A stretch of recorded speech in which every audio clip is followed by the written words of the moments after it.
Hi friends, ఎలా ఉన్నారు? ఈవేళ మనం సి ప్రోగ్రామింగ్లో బేసిక్గా కవర్ అయ్యే టాపిక్స్ గురించి తెలుసుకుందాం. ఆ టాపిక్స్ ఏంటంటే variables, constant, keywords, tokens, data types, వాటి సైజెస్, రేంజెస్, వీటి గురించి, అలాగే శాంపిల్ ప్రోగ్రామ్ ఎలా సేవ్ చేయాలి, రన్ చేయాలి, ఎగ్జిక్యూట్ చేయాలి అన్నది కూడా వేరియబుల్ అనేది కంపైలర్ ఏ పేరుతో స్టోర్ చేసాము అనే దాన్ని వేరియబుల్ వాడతాం అన్నమాట. ఫర్ ఎగ్జాంపుల్, మనుషులే ఉన్నాము, ఎవరైనా ఎక్కడ ఉంటున్నారు అంటే మన అడ్రస్ చెప్తాం కదా, అంతేగాని స్ట్రీట్ నేమ్ చెప్పి వదిలేం కదా. అలాగే మనం ఏదైనా వాల్యూ ఇచ్చినప్పుడు అది ఏ నేమ్తో స్టోర్ చేయాలి అనేది మనం కంపైలర్కి చెప్పాలి. దాన్నే వేరియబుల్ నేమ్ అంటాం. అప్పుడు కంపైలర్ ఆ వాల్యూని ఆ వేరియబుల్ నేమ్తో కొంత సైజ్తో స్టోర్ చేస్తుంది. ఆ సైజ్ అనేది డేటా టైప్ మీద డిపెండ్ అయి ఉంటుంది. సింపుల్గా చెప్పాలంటే ఆ వాల్యూ కంపైలర్ ఈజీగా ఎక్కడ స్టోర్ చేసింది అనేది ఐడెంటిఫై చేయడానికి వేరియబుల్ వాడతాము. దీన్ని ఎలా రాస్తామంటే డేటా టైప్ వేరియబుల్ నేమ్. ఎగ్జాంపుల్లో చెప్పినట్టు ఇంట్ ఏ ఈజ్ ఈక్వల్ టు 10. ఇక్కడ ఏ అనేది వేరియబుల్ నేమ్ అన్నమాట. ఇది వేరియబుల్ గురించి. ఇప్పుడు మనం కాన్స్టెంట్ గురించి తెలుసుకుందాం. కాన్స్టెంట్స్ అనేవి ఫిక్స్డ్ వాల్యూస్. ఒకసారి ఒక వాల్యూని కాన్స్టెంట్ అని డిఫైన్ చేస్తే ఆ ప్రోగ్రామ్ మొత్తం దాని వాల్యూ అలాగే ఉంటుంది. ఒకవేళ మీరు కాన్స్టెంట్ వేరియబుల్కి అదే ప్రోగ్రాంలో వేరే చోట సేమ్ వేరియబుల్ నేమ్తో వాల్యూ డిక్లేర్ చేస్తే అది ఎర్రర్ చూపిస్తుంది. ఏ అనేది కాన్స్టెంట్ వాల్యూ కాబట్టి అది మీరు నార్మల్గా డిక్లేర్ చేసి మళ్ళీ డిక్లేర్ చేస్తే ఫస్ట్ వాల్యూ, అదే మీరు కాన్స్టెంట్ కాకుండా నార్మల్గా డిక్లేర్ చేసినట్లయితే అదే వాల్యూ ఫస్ట్ వాల్యూ ఉన్నది ఇప్పుడు మనం ఇచ్చే వాల్యూతో రీప్లేస్ అవుతుంది. కాన్స్టెంట్స్ని కాన్స్ట్ అనే కీవర్డ్ యూజ్ చేసి డిక్లేర్ చేస్తాం.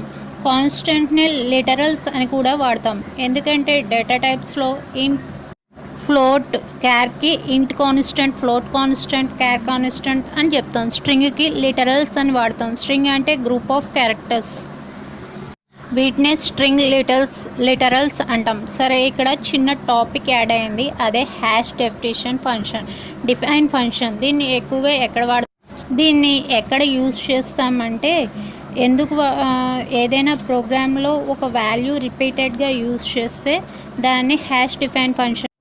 ఎక్కడ యూజ్ చేస్తామంటే ఏదైనా ఒక వాల్యూని మనం త్రూ అవుట్ ప్రోగ్రామ్ దాన్ని వాడుతున్నాం అంటే అటువంటి చోట ఈ హ్యాష్ డిఫైన్ ఫంక్షన్ యూజ్ చేస్తాం. హ్యాష్ డిఫైన్ అనేది out side of the function declare చేయాలి. ఇలా out side of the functions declare చేస్తే వేరియబుల్స్, వాటిని గ్లోబల్ వేరియబుల్స్ అంటాము. ఈ global variables out side the function are inside the function ఎక్కడైనా మనం త్రూ అవుట్ ద ప్రోగ్రామ్ వాడుకోవచ్చు అన్నమాట. ఇలా కాకుండా ఇన్సైడ్ ఫంక్షన్లోనే డిక్లేర్ చేసే వేరియబుల్స్ని లోకల్ వేరియబుల్స్ అంటాము. ఇవి ఆ ఫంక్షన్ స్కోప్ ఎంతవరకు ఉంటుందో అంతవరకు మాత్రమే మనం యూజ్ చేయగలం. అలాగే కాన్స్టెంట్కి, హ్యాష్ డిఫైన్కి సంబంధించిన ప్రోగ్రామ్స్ లాస్ట్లో ఇవ్వబడ్డాయి, చూడండి. నెక్స్ట్ టాపిక్ వచ్చేసి ఐడెంటిఫైయర్స్. ఇవి ప్రోగ్రామ్ యొక్క ఐడెంటిటీని తెలుపుతాయి. అంటే అది ఎరేస్కి సంబంధించిందా, స్ట్రక్చర్కి సంబంధించిందా అనేవి. ఇందులో function name, array name, structure name మొదలైన వాటిని ఐడెంటిఫైయర్స్ అంటాము. వేరియబుల్స్ కూడా వన్ కైండ్ ఆఫ్ ఐడెంటిఫైయర్స్. ఎందుకంటే వేరియబుల్ వాల్యూ స్టోర్ అయ్యే చోటు దాని యొక్క వేరియబుల్ నేమ్తో స్టోర్ చేస్తుంది. మనకి వేరియబుల్ వాల్యూ కావాలంటే వేరియబుల్ నేమ్ ఇస్తే సరిపోతుంది. వాల్యూని నేమ్తో ఐడెంటిఫై చేస్తాం కాబట్టి దీన్ని వన్ కైండ్ ఆఫ్ ఐడెంటిఫైయర్ అంటాం వేరియబుల్ని. ఇక్కడ కొన్ని బ్యాక్ / కాన్స్టెంట్స్ ఇచ్చాము. ఇవి ఎక్కువగా ప్రోగ్రాంలో యూజ్ చేస్తాం. ఫ్రీక్వెంట్గా యూజ్ చేసే బ్యాక్ / కాన్స్టెంట్స్ ఏంటంటే /n for new line, /t horizontal tab, /v vertical tab, /b backspace, 2 for comment, /0 for null. Frequent ప్రోగ్రామ్స్లో ఈ బ్యాక్ / కాన్స్టెంట్ని ఎక్కువగా వాడతాం. నెక్స్ట్ టాపిక్ వచ్చేసి డేటా టైప్స్ ఇన్ సి. ఈ డేటా టైప్స్ అనేవి డేటా స్టోరేజ్ ఫార్మాట్కి వాడతాం. అంటే ఒక వేరియబుల్ ఎంత స్పేస్ కావాలి మెమరీలో అన్నది ఈ డేటా టైప్స్ ద్వారా తెలుస్తుంది. ఇక్కడ ఒక్కొక్క డేటా టైప్కి డిఫరెంట్ బైట్స్లో సైజ్ ఉంటాయి. ఆ సైజుని బట్టి అన్ని బైట్స్ మెమరీ ఎలోకేట్ చేస్తుంది కంపైలర్. మెమరీని బైట్స్లో రిప్రజెంట్ చేస్తాము. ఈ data types 3 types: primitive data types, derived data types, user defined data types. Primitive data types.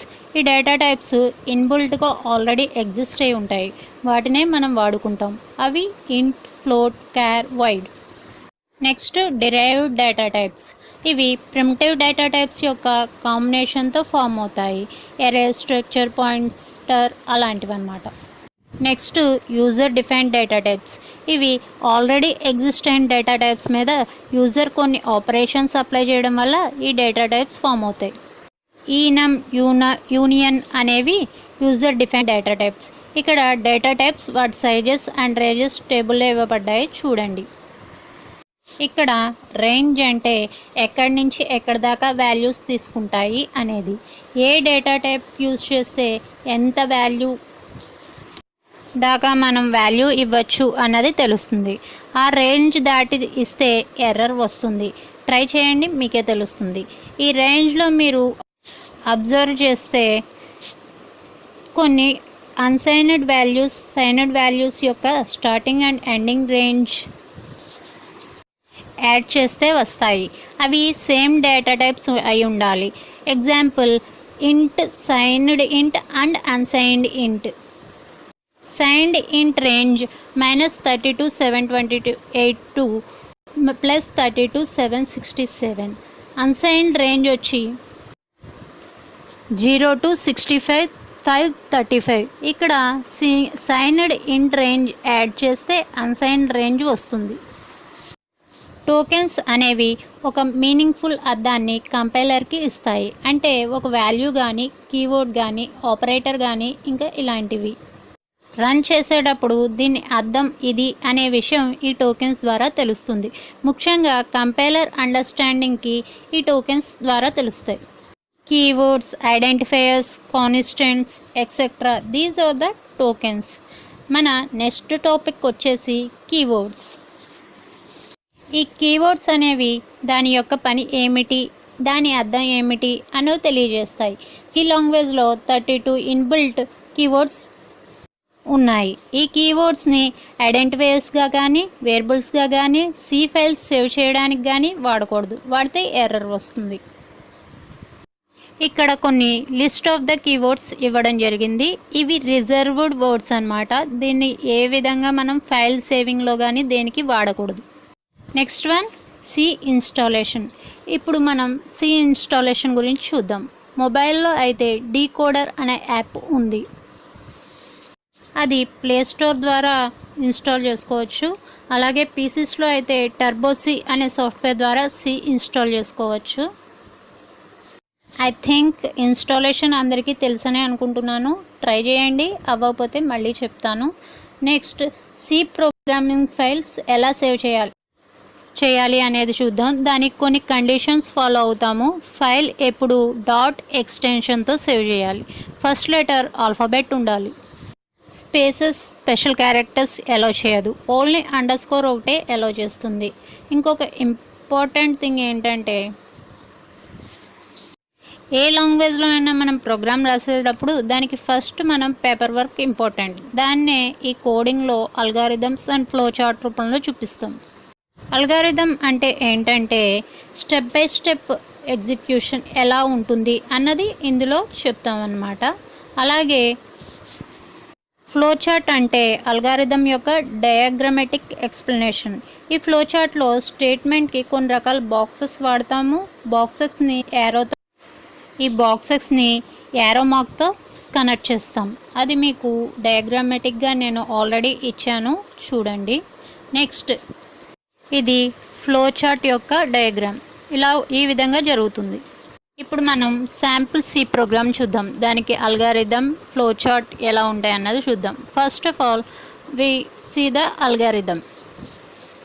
అన్ని ప్రోగ్రామ్స్కి first step start and last step end ఉంటాయి. మన ప్రోగ్రాంలో ఫస్ట్ స్టెప్ వచ్చి స్టార్ట్, సెకండ్ వన్ మనకి బిగ్గర్ వన్ ఏంటో తెలియాలంటే 2 వాల్యూస్ని తీసుకోవాలి కదా, అదే second step. Take 2 integer values.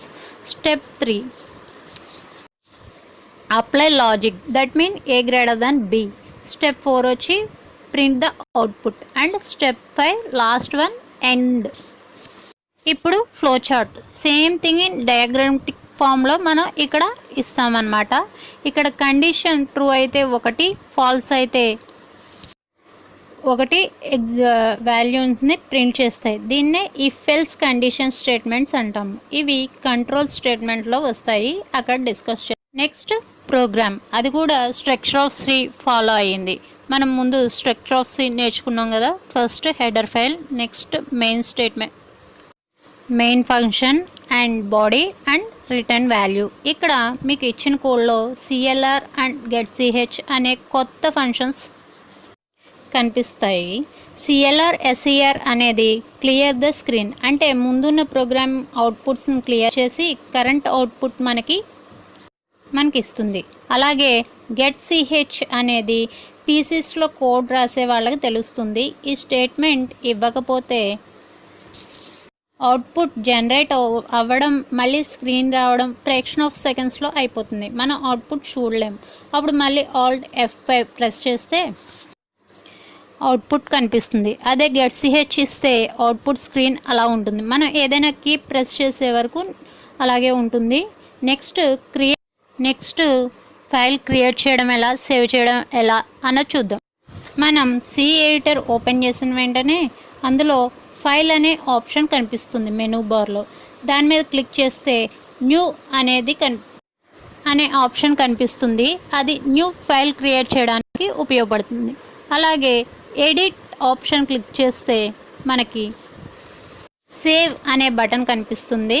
దాన్ని క్లిక్ చేస్తే ఫైల్ సేవ్ అవుతుంది, లేదా F2 ప్రెస్ చేసినా ఫైల్ సేవ్ అవుతుంది. గుర్తుంచుకోండి, ఫైల్ సేవ్ చేసేటప్పుడు .c ఎక్స్టెన్షన్తో మాత్రమే దీన్ని సేవ్ చేయగలం. కీవర్డ్స్తో దీన్ని సేవ్ చేయలేమన్నమాట. నెక్స్ట్ కంపైల్ అనే ఆప్షన్ మీద క్లిక్ చేస్తే ప్రోగ్రామ్ కంపైలింగ్ అవుతుంది. దానికి Alt F9 క్లిక్ చేసిన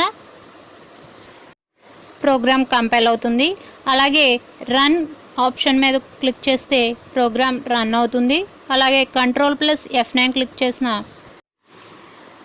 ప్రోగ్రామ్ రన్ అవుతుంది. Alt F5 అనేది అవుట్పుట్ చూడడానికి ఉపయోగిస్తాము.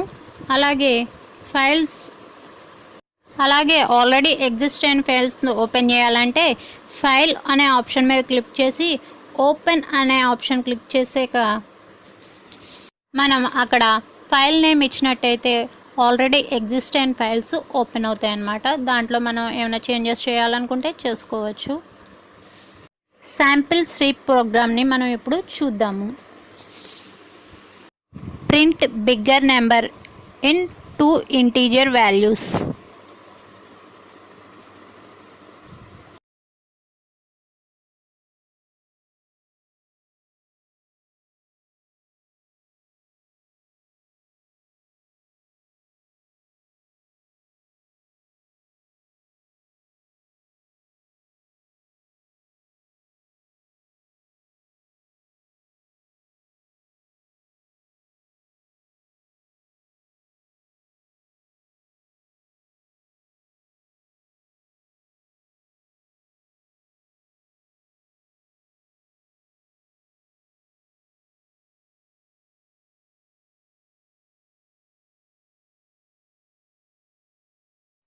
ఈ వీడియో కనుక మీకు నచ్చినట్టయితే కామెంట్ చేయండి. ఏమైనా తప్పులుంటే కింద కామెంట్ సెక్షన్లో చెప్పండి. ఈ వీడియో ఉపయోగపడుతుంది అనుకుంటే మీ ఫ్రెండ్స్కి షేర్ చేయండి. ఏదైనా డౌట్స్ ఉన్నా కూడా కింద కామెంట్ సెక్షన్లో తెలిపితే నేను అవి చెప్పడానికి ట్రై చేస్తాను. నాకు కూడా కొత్తగా కొన్ని తెలుసుకున్నట్టు అవుతుంది. లాస్ట్లో 2 మంచి వాక్యాలు చూద్దాం. మనందరికీ బద్ధకం అనేది ఉంటుంది, దాన్ని ఎలా ఓవర్కమ్ చేయాలి అన్నది చూద్దాం. ఫస్ట్ మనం ఏదైనా పని స్టార్ట్ చేయాలి అంటే ఫస్ట్ మనం ఆ పని ఇంట్రెస్ట్ ఉన్నా లేకపోయినా ఒక్క 2 మినిట్స్ దానిని చేయండి. అలాగే నెక్స్ట్ డే కూడా ఈ విధంగా చేస్తే దాన్ని చెయ్యాలి అనే ఇంట్రెస్ట్ మనలో పెరుగుతుంది. ఎగ్జాంపుల్, ఒక సినిమా వస్తుంది, మనకి మూవీ చూసే మూడ్ లేదు, బట్ ఒక 2 మినిట్స్ 5 మినిట్స్ ఆ మూవీ చేంజ్ చేయకుండా చూస్తే దాని మీద మనకి కంటిన్యూ చేయాలనే ఇంట్రెస్ట్ పెరుగుతుంది. నెక్స్ట్ ఏమవుతుంది అనే ఎక్సైట్మెంట్ మనలో ఉంటుంది. అలాగే ఏ పనైనాను స్టార్టింగ్లో మనం బద్దకిస్తే దాన్ని ఫుల్ఫిల్ చేయలేం. ఏదైనా సాధించాలంటే మోటివేషనల్ స్పీచ్ వింటే చాలదు, దాన్ని ఆచరణలో కూడా పెట్టాలి. So try this one practically. Wish you good luck. Thank you.